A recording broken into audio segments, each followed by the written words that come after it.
Selamat sore Bapak.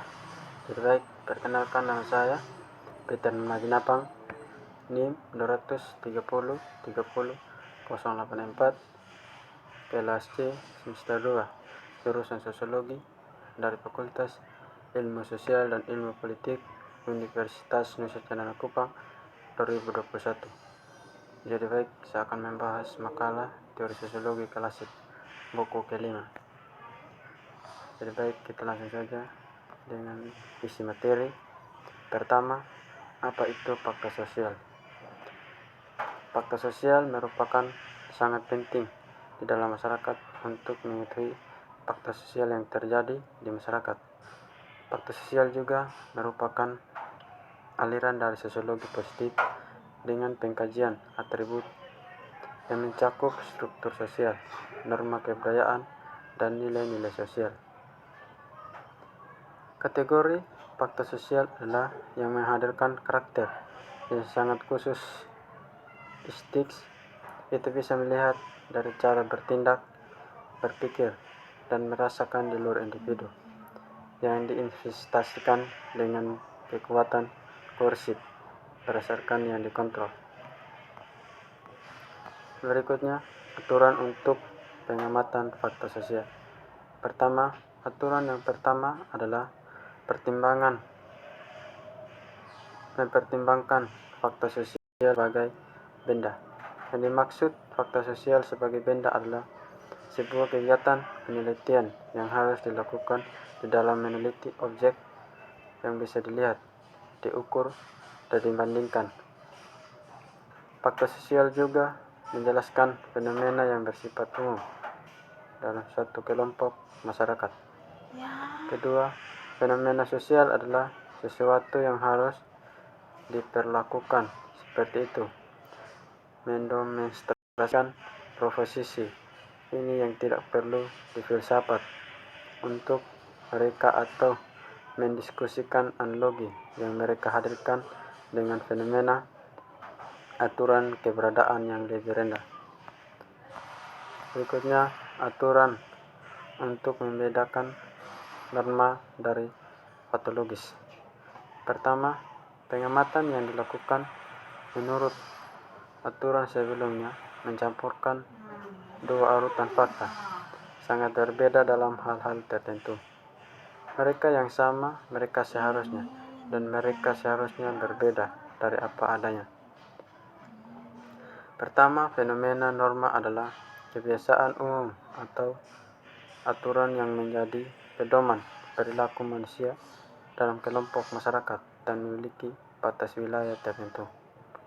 Kedua, fenomena patologis adalah ilmu yang membahas tentang penyakit dan bagaimana suatu penyakit itu terjadi. Nyeri biasanya dianggap sebagai indeks penyakit.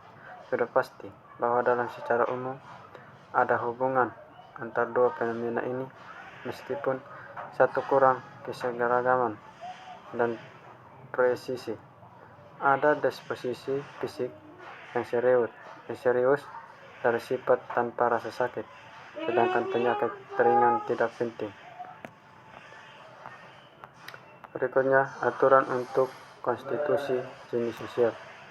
Pertama, karena suatu fakta sosial hanya dapat diberi label norma atau abranormal dalam hubungannya suatu spesies sosial tertentu.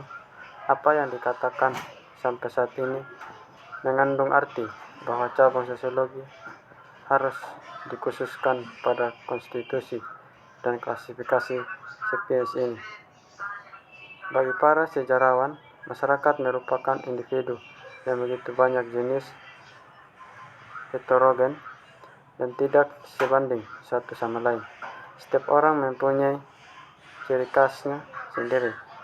Konstitusi, khususnya hukumannya, moralitasnya, dan organisasi ekonominya, hanya sesuai untuk dirinya sendiri, dan setiap generasi alisasi hampir tidak mungkin. Berikutnya, aturan untuk menjelaskan fakta sosial.